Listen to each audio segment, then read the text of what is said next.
बिस्मिल्लाहिर्रहमानिर्रहीम। अस्सलाम वालेकुम माय डियर स्टूडेंट्स, मैं हूं आपका physics teacher Fawad Tahir Kaikaus. Welcome to Aspire group of colleges online classes. Students, आज हम लोगों ने लेक्चर 7 स्टार्ट करना है। प्रीवियस लेक्चर में हम लोगों ने बहुत इंपॉर्टेंट शॉर्ट क्वेश्चंस और कॉन्सेप्ट्स देखे, जिसके अंदर आप लोगों को इलेक्ट्रिक पोटेंशियल डिफरेंस के बारे में बताया गया। याद रखिएगा कि आप लोगों को बताया गया था कि ये दोनों तकरीबन एक ही चीज़ है। इलेक्ट्रिक पोटेंशियल अगर है तो उसके अंदर हम चार्ज को with reference to some date point which lies at infinity, हम उसको एक इन्फिनिट पॉइंट से लेकर आते हैं जहाँ पर पोटेंशियल सिफर होता है इनसाइड द फील्ड। और इलेक्ट्रिक पोटेंशियल डिफरेंस के लिए आप चार्ज को with in the field move करवाते हैं एक पॉइंट से दूसरे पॉइंट के ऊपर, जिसकी वजह से पोटेंशियल में डिफरेंस आ जाता है। तो दोनों हम लोगों ने देखा कि पोटेंशियल एनर्जीज़ होती हैं। चार्ज के ऊपर काम करने का नाम against the field without disturbing the electrostatic equilibrium. तो ये सब बातें हमने लास्ट लेक्चर में पढ़ी। स्टूडेंट्स, आज उसके बाद हम लोगों ने एक आर्टिकल पढ़ा था, electric field as a potential gradient, जिसका रिज़ल्ट था E is equals to minus del V over del R, यानी कि negative gradient is equals to the electric field intensity. और एक शॉर्ट क्वेश्चन हम लोगों ने देखा। उम्मीद करता हूँ सब आपको समझ आ गया होगा। अब बेटा, एक आज के लेक्चर में हम लोग एक इम्पोर्टेंट लॉन्ग क्वेश्चन स्टार्ट करने लगे हैं, जो कि एग्ज़ाम में बेशुमार दफ़ा आया है। अगर आप प्रीवियस पास पेपर देखें तो एक साल पहले भी ये लॉन्ग क्वेश्चन रिपीट किया गया था, जिसका नाम है electric potential due to a point charge. इसको एब्सोल्यूट पोटेंशियल भी कहा जाता है, ख़ास पोटेंशियल एक पॉइंट के ऊपर due to a point charge. साथ ही साथ हम देखेंगे एक इम्पोर्टेंट डेफिनेशन इलेक्ट्रॉन वोल्ट की, जो कि एग्ज़ाम में यूँ समझ लीजिए कि हर दफ़ा आती है और आपके 2 नंबर कंफर्म है। किसी न किसी सूरत में ये शॉर्ट क्वेश्चन आया होता है। और लास्टली हम देखेंगे comparison between the electric and gravitational forces. ये जो लास्ट 2 कंटेंट्स हैं लर्निंग आउटकम्स के, ये हमारे शॉर्ट क्वेश्चन हैं। जो पहला कंटेंट है वो हमारे पास लॉन्ग क्वेश्चन है। इसको बड़े ही ध्यान से आप लोगों ने पढ़ना है। अगर आपको लास्ट लेक्चर क्लियर है तो ये आपके लिए बड़ा ही आसान हो जाएगा। आसान इसलिए है क्योंकि ज़्यादा इसमें मैथमेटिक्स शामिल है, तो ज़्यादा आपका टाइम नहीं लगेगा। तो आइए हम अपना लॉन्ग क्वेश्चन स्टार्ट करते हैं। Electric potential due to a point charge. Students, आप सभी जान चुके हैं कि इलेक्ट्रिक पोटेंशियल अगर फाइंड करना है तो हमें चार्ज के ऊपर अगेंस्ट द फील्ड वर्क करना है। तो हमारे पास एक चार्ज है जी, पॉजिटिव चार्ज Q, और उसकी वजह से हमें इलेक्ट्रिक पोटेंशियल फाइंड करना है किसी भी पॉइंट के ऊपर इनसाइड द फील्ड। ठीक है, ये मेरे पास एक चार्ज पॉजिटिव Q है, जो कि आप डायग्राम में देख रहे हैं। इसकी वजह से जो इलेक्ट्रिक फील्ड लाइंस हैं वो रिप्रेजेंट की गई हैं। ये जो हॉरिजॉन्टल इलेक्ट्रिक फील्ड लाइन है, इसको मैंने थोड़ा सा एक्सटेंड किया है ताकि मैं अपनी वर्किंग आप लोगों के साथ शेयर कर सकूं। उसके बाद बेटा मैं 2 पॉइंट्स A और B कंसिडर करने लगा हूँ। ये दोनों पॉइंट्स इन्फिनिटेसिमली स्मॉल हैं। इसका मतलब है कि ये दोनों पॉइंट्स नहायत एक दूसरे के करीब हैं। ये इतने करीब हैं कि इनके दरमियान इलेक्ट्रिक फील्ड इंटेंसिटी की वैल्यू सेम आती है। तो हमने ये 2 पॉइंट्स कंसिडर किए। पॉइंट A का डिस्टेंस मैंने चार्ज से RA कंसिडर किया है। पॉइंट B का डिस्टेंस मैंने चार्ज से RB कंसिडर किया है। तो ये मैंने डायग्राम में आपको 2 पॉइंट्स दिखा दिए हैं, पॉइंट A और पॉइंट B। पॉइंट A का फासला RA है, पॉइंट B का फासला RB है। और बेटा A B के दरमियान जो फासला है वो डेल्टा R है, और आप जानते हैं कि डेल्टा R हमारे पास RB माइनस RA होगा। डायग्राम से सब क्लियर है। बेटा मैंने अपनी कैलकुलेशन को आसान करने के लिए, for the sake of simplicity, मैं एक डिस्टेंस कंसिडर करता हूं जो कि दोनों पॉइंट्स का मिड है, यानी कि A और B का जो दरमियानी फासला है, mid point of A and B is R। ये देखिए मैंने डायग्राम में आपको R शो किया है। आर हमारे पास ए और बी के दरमियान का फासला है। तो चूंकि ये बेटा हमारे पास मिड पॉइंट है, तो मिड पॉइंट निकालने के लिए हम दोनों को सम करके 2 से डिवाइड कर देंगे। तो आर हमारे पास आ जाएगा R A plus R B divided by 2, जैसे कि आपको दिखाया गया है। इस पॉइंट के ऊपर जो वैल्यू ऑफ ई है हमारे पास, वो 1/4 pi epsilon naught Q over R square है। चूँकि मैं आपको पहले ही कह चुका हूँ, ये दोनों पॉइंट्स हमारे पास नहायत करीब हैं, इनके दरमियान इलेक्ट्रिक फील्ड की वैल्यू तकरीबन सेम है, तो आर इनका मिड पॉइंट है, तो ई की वैल्यू वहाँ पर भी सेम ही रहेगी। स्टूडेंट्स, ये दोनों पॉइंट्स चूँकि वेरी वेरी क्लोज़ हैं, लिहाजा हम मैथमेटिक्स की मदद लेने लगे हैं। तो मैथमेटिक्स के मुताबिक अगर दो पॉइंट्स वेरी वेरी क्लोज़ हों तो उनका अरिथमेटिक मीन और ज्योमेट्रिक मीन दोनों सेम होते हैं। यानी कि अरिथमेटिक मीन मैथमेटिक्स में जो आपने पढ़ा है फर्स्ट ईयर के अंदर, मैथमेटिक्स के अंदर आप लोगों ने सीक्वेंस एंड सीरीज़ का चैप्टर पढ़ा होगा। जो आईसीएस और इंजीनियरिंग के स्टूडेंट्स हैं वो इससे वाकिफ़ हैं। मेडिकल के स्टूडेंट्स चूँकि मैथमेटिक्स नहीं पढ़ते, उनके लिए मैंने डिटेल सॉल्यूशन इसके अंदर रखा है, वो भी अभी देखते हैं। मैथमेटिक्स कहता है कि अगर दो पॉइंट्स, दो नंबर्स एक दूसरे के नहायत करीब हैं तो फिर अरिथमेटिक मीन और ज्योमेट्रिक मीन दोनों सेम आते हैं। बेटा अगर सेम हैं तो फिर हमारे पास ये रिज़ल्ट आएगा। ये रिज़ल्ट कैसे आया अभी हम देखते हैं, और इसको मैं क्रॉस मल्टीप्लिकेशन करूं तो R square is equals to R A R B आएगा। स्टूडेंट्स, ये रिज़ल्ट कैसे आया, कैसे हमने ये डिराइव कर लिया, आइए अब इसको देखते हैं। मैथमेटिक्स के स्टूडेंट्स जो हैं आईसीएस वाले और इंजीनियरिंग वाले, उनको तो ये आसानी से समझ आ जाएगा। मेडिकल के स्टूडेंट्स के लिए मैंने थोड़ी सी डिटेल रखी है, बड़े ही ध्यान से आप लोगों ने देखना है, इम्पोर्टेंट पॉइंट है। स्टूडेंट्स, पहले मैं आपके साथ एक एग्जांपल शेयर करता हूँ इस बात को समझाने के लिए, इस रिज़ल्ट को प्रूव करने के लिए। मैंने दो नंबर्स कंसिडर किए हैं, एक नंबर है 1 और एक नंबर है 100। अगर मैं इनका अरिथमेटिक मीन लेता हूँ AM, मैथमेटिक्स में बेटा अरिथमेटिक मीन का फॉर्मूला होता है a plus B divided by 2, यानी कि R A plus R B divided by 2, और इसको r से लिखते हैं। आर ए हमारे पास यहाँ पर मैंने एक नंबर 1 कंसिडर किया है, सेकंड नंबर मैंने 100 कंसिडर किया है। इनकी वैल्यूज़ को पुट करके जब मैं इसको सोल्व करता हूँ, मेरे पास r की वैल्यू आती है 50.5।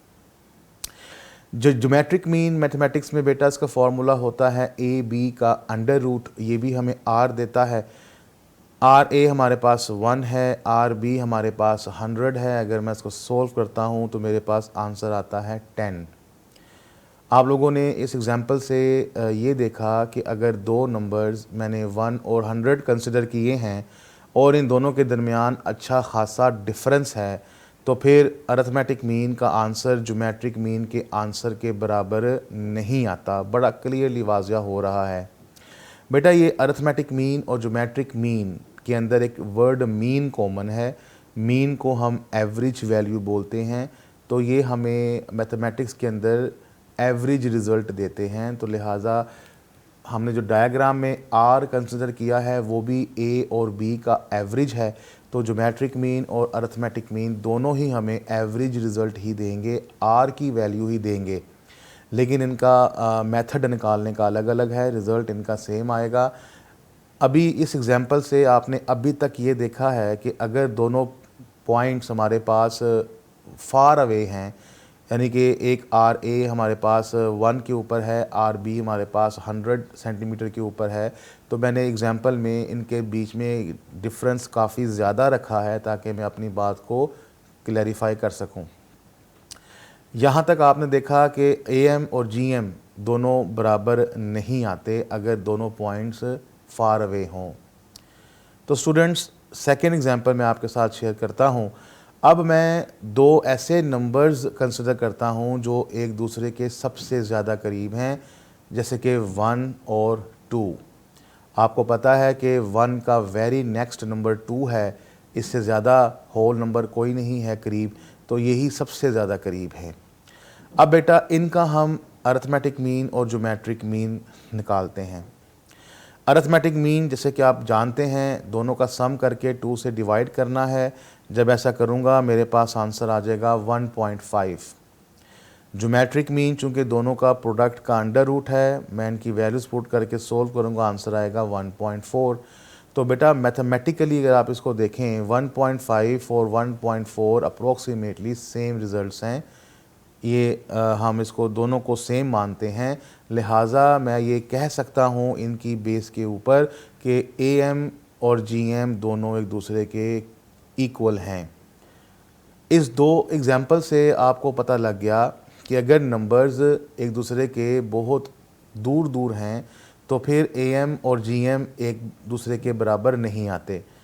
एग्जाम्पल नंबर 2 से आपको क्लियर हो गया कि अगर दो नंबर एक दूसरे के नहायत करीब हों, वेरी वेरी क्लोज हों, इन्फिनिटेसिमल स्मॉल हों, तो फिर उनका AM और GM दोनों के बराबर आता है। तो यहाँ तक मैंने आपको अभी सिर्फ इतना समझाया है कि AM और GM जो मैंने पीछे बोला था कि इक्वल हैं वो कैसे आते हैं, अभी तक हम लोगों ने ये देखा है। आइए अब उस रिज़ल्ट की तरफ चलते हैं कि इक्वल करने से वो रिज़ल्ट कैसे आता है।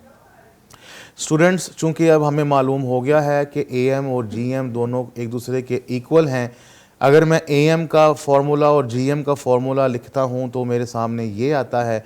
दोनों तरफ अगर मैं देखूँ तो ये रिज़ल्ट मेरे पास जो लेफ़्ट साइड पे लिखा है इसको हम लोगों ने डायग्राम में R कहा हुआ है, और अगर मैं दोनों तरफ स्क्वायर ले लेता हूँ तो मेरे पास R² equals to RA RB आ जाता है।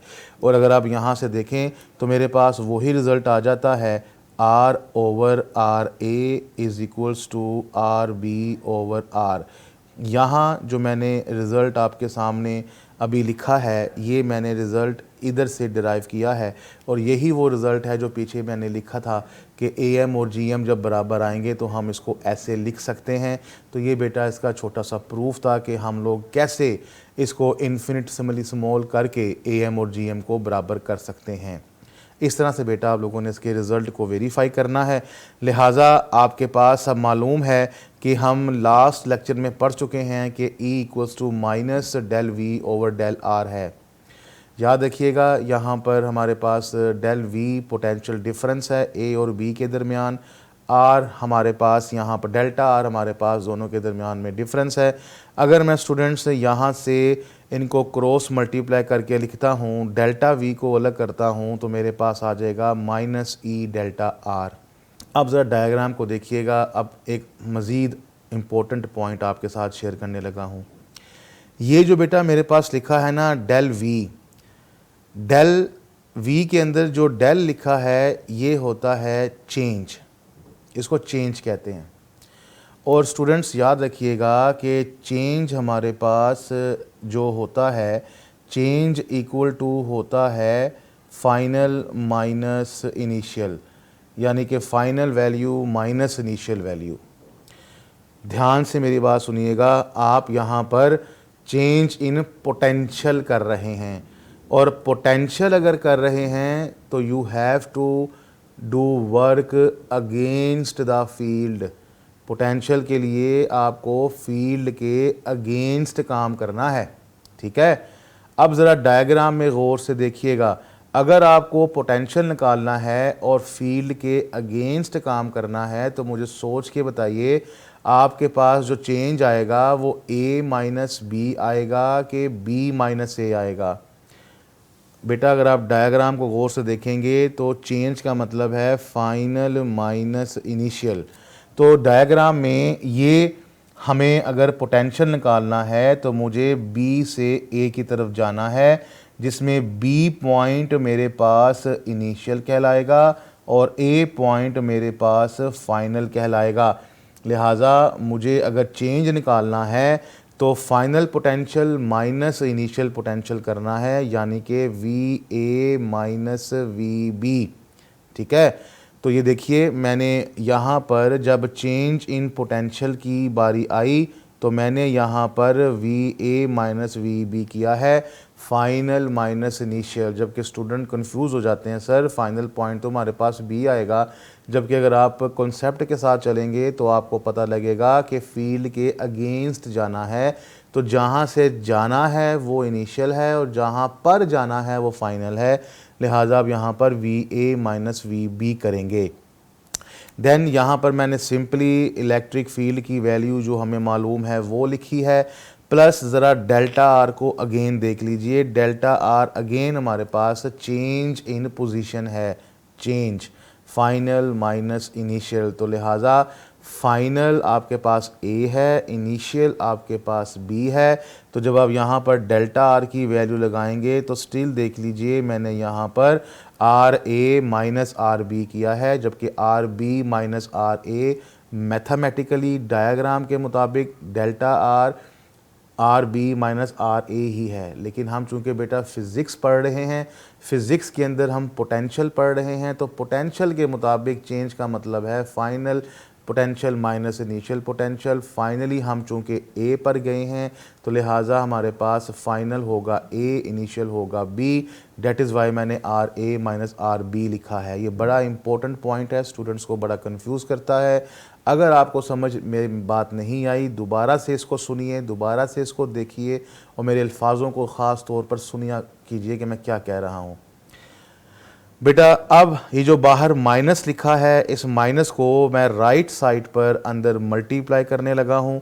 जब मैं इसको अंदर मल्टीप्लाई करूँगा तो मेरे पास आ जाएगा R B minus R A, negative term plus हो जाएगी और प्लस वाली टर्म नेगेटिव हो जाएगी। अब स्टूडेंट्स हमारे पास नेक्स्ट पॉइंट आ गया कि यहाँ पर अगर आप देखें तो मेरे पास दो पॉइंट्स के दरमियान में पोटेंशियल डिफरेंस आ रहा है, ए और बी के दरमियान। तो मैंने यहाँ पर क्या किया कि मैंने इसको सिंप्लीफाई करने के लिए ये जो आर स्क्वायर है इसको उठाकर मैं इन दोनों के नीचे ले गया, और साथ ही साथ मैंने एक और काम भी किया, आप देख रहे होंगे मैंने साथ ही साथ आर स्क्वायर की वैल्यू भी लगा दी जो मैंने पिछले स्लाइड पे आपको दिखाई। तो आर स्क्वायर की वैल्यू चूँकि आर ए आर बी थी, मैंने यहाँ पर इसको पुट कर दिया। अब बेटा ये जो डिनोमिनेटर में लिखा है ये आर बी के नीचे भी जाएगा और आर ए के नीचे भी जाएगा, तो नेक्स्ट स्टेप में मैंने इन दोनों को अलग अलग कर दिया। जब मैं अलग अलग करूँगा तो आप देख रहे हैं ये एक दूसरे के साथ कैंसल आउट कुछ टर्म्स हो जाएंगी, आर बी से आर बी, आर ए से आर ए, रिमेनिंग जो बचेगा वो मैंने लिख दिया। अब यहाँ पर इस पूरी इक्वेशन के अंदर आपको तमाम चीज़ों का पता है। आर ए पॉइंट ए का फासला चार्ट से आप ही ने वहाँ पे डिसीजन लिया था कि यहाँ पर पॉइंट लेना है, तो ये मेजरेबल है। आर बी आपको मालूम है क्या है, 4 पाई एप्सिलॉन नॉट कांस्टेंट है। चार्ज हमारे पास जो आपने लिया है वो आपको मालूम है, लिहाजा राइट साइड की तमाम टर्म्स आपको मालूम है। तो अगर आप इसको सोल्व करके लिखेंगे तो आपके पास दो पॉइंट्स के दरमियान में पोटेंशियल डिफरेंस आएगा। और वही बात जो मैंने आपको लास्ट लेक्चर में समझाई थी कि अगर आप फील्ड के अंदर रहते हुए मूव करेंगे एक पॉइंट से दूसरे पॉइंट पर, तो पोटेंशियल में डिफरेंस आना है, जिसको हम इलेक्ट्रिक पोटेंशियल डिफरेंस कहते हैं। तो ये वाली इक्वेशन जो है ये हमको इलेक्ट्रिक पोटेंशियल डिफरेंस के बारे में बताती है। लेकिन हमारा काम यहाँ पर है इलेक्ट्रिक पोटेंशियल फाइंड करना, एब्सोल्यूट पोटेंशियल फाइंड करना ख़ास पॉइंट के ऊपर। तो मैंने आपको लास्ट लेक्चर में क्या कहा था कि अगर आपको इलेक्ट्रिक पोटेंशियल फाइंड करना है तो एक पॉइंट बी को उठाकर हमें आउटसाइड द फील्ड ले जाना पड़ेगा, बिकॉज इलेक्ट्रिक पोटेंशियल के लिए हमें चार्ज को फ्रॉम इन्फिनिट से लेके आना है। इन्फिनिट से मुराद है कि आउटसाइड द फील्ड से, जहाँ पर पोटेंशियल सिफर होता है। तो मैं अब इलेक्ट्रिक पोटेंशियल फाइंड करने के लिए अज्यूम करने लगा हूँ कि ये वाला पॉइंट बी जो है इसको मैं आउटसाइड द फील्ड लेके जा रहा हूँ, ताकि आउटसाइड द फील्ड पोटेंशियल मेरे पास सिफर हो जाए। और कहाँ पर लेके जा रहा हूँ, मैं इसको एट इन्फिनिटी पर लेके जा रहा हूँ। अब बेटा मैंने लास्ट लेक्चर में भी आपको कहा था कि इन्फिनिटी का मतलब है कहीं पर भी, जहाँ मर्ज़ी ले जाएं, इधर उठा के ले जाएं, इधर उठा के ले जाएं, इधर कहीं पर भी रख दें, बस वो डिफाइंड ना हो कि कहाँ लेकर गए हैं, लेकिन आउटसाइड द फील्ड लेके जाना है। तो अगर ये बातें सारी आपको क्लियर हैं तो इलेक्ट्रिक पोटेंशियल के लिए मैंने फ़र्ज़ कर लेता हूँ कि point B outside the field है इन्फिनिटी पर, जहाँ पर पोटेंशियल क्या होगा 0, और आप अगर पोटेंशियल 0 लेते हैं तो v वहाँ पर 0 होगा, और साथ ही साथ जो टर्म मेरे पास 1/r(b) है वो 1/r इन्फिनिटी हो जाएगी, और समथिंग ओवर इन्फिनिटी हमारे पास 0 होता है। तो बेटा ये इक्वेशन में हमारे पास ये वाला फैक्टर जो है ये भी 0 हो जाएगा, और ये वाला फैक्टर जो है ये भी 0 हो जाएगा। इन सब्स्टिट्यूशंस के बाद मेरे पास इक्वेशन ये मॉडिफाइड फॉर्म में आ जाएगी, और अगर मैं इसको मज़ीद सिंप्लीफाई करूं तो मेरे पास इलेक्ट्रिक पोटेंशियल ये निकलेगा जो कि आप देख रहे हैं। अब इस इक्वेशन को ज़रा गौर से देखें। इस इक्वेशन के मुताबिक पोटेंशियल आप किस जगह पे निकाल रहे हैं? सिर्फ एक पॉइंट के ऊपर, और वो पॉइंट कौन सा है? Point A inside the field. और कहाँ सर लेके आ रहे हैं? पॉइंट बी से, जो कि आउटसाइड द फील्ड था। और मैं बार बार यही आपको समझा रहा हूँ कि अगर आप आउटसाइड द फील्ड से लेकर आएंगे तो सिर्फ एक पॉइंट पर पोटेंशियल निकलेगा जिसको इलेक्ट्रिक पोटेंशियल कहेंगे, और इसी का नाम एब्सोल्यूट पोटेंशियल है, ख़ास पोटेंशियल एक ख़ास पॉइंट के ऊपर। अब बेटा ये पॉइंट ए कहीं पर भी हो सकता है फील्ड के अंदर, क्योंकि मैंने जहाँ पर पॉइंट ए कंसिडर किया है हो सकता है कोई थोड़ा सा आगे, कोई थोड़ा सा पीछे, कोई थोड़ा सा ऊपर, कोई थोड़ा सा नीचे, कहीं पर भी पॉइंट ए आप कंसिडर कर सकते हैं। तो हम इसको जनरलाइज़ कर देते हैं। जनरलाइज़ करने के लिए हमें सबस्क्रिप्ट्स को ड्रॉप करना पड़ेगा, तो पोटेंशियल मेरे पास निकल आएगा 1/4πε0 Q/r। अब इस रिज़ल्ट को आप बेटा क्लियरली देख रहे हैं कि यहाँ पर हमारे पास Q/4πε0 एक कांस्टेंट नंबर है, तो फिर V इन्वर्सली प्रोपोर्शनल आ जाएगा किसके?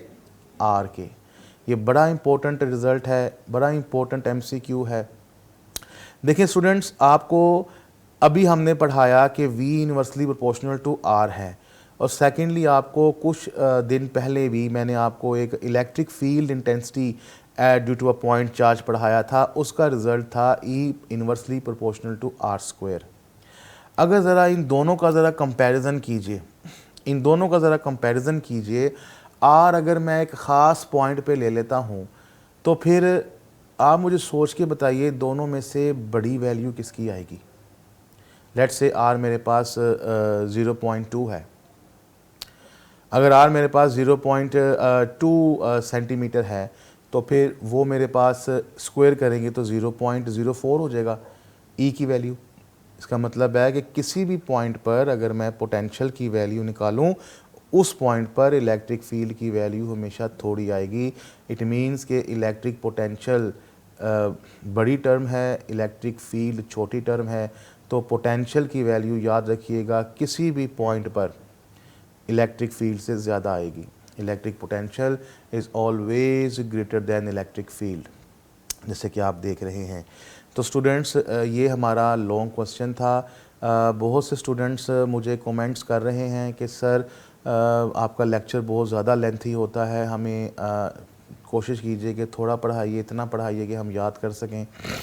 तो स्टूडेंट्स, मैं आपको बता दूं कि कुछ आर्टिकल्स ऐसे हैं जिनको मुझे एक साथ करवाना पड़ता है, और आप कोशिश कीजिए कि थोड़ा सा आप भी मैनेज कीजिए कि अगर वो एक दिन में नहीं होता तो उसको 2 दिन में ले जाएं। तो स्टूडेंट्स, आज अभी चूँकि आपकी डिमांड के मुताबिक मैं इतना ही रखता हूँ।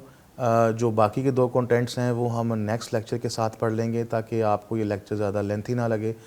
मैं आपसे जाते जाते फिर बात कर दूं, इस क्वेश्चन को बहुत ही ध्यान से आपने पढ़ना है, याद करना है एंड लिखना है लाजमी, और मुझे बताना है आपने समझ आई कि नहीं आई। और जो भी बेटा सवाल आपको प्रॉब्लम का क्रिएट करता है ना, वो मुझसे पूछा करें। कमेंट्स में आप लिख देते हैं जी कि सर मुझे चीज़ समझ नहीं आई। अब क्या समझ नहीं आया वो मुझसे पूछा कीजिए, सवाल बताया कीजिए।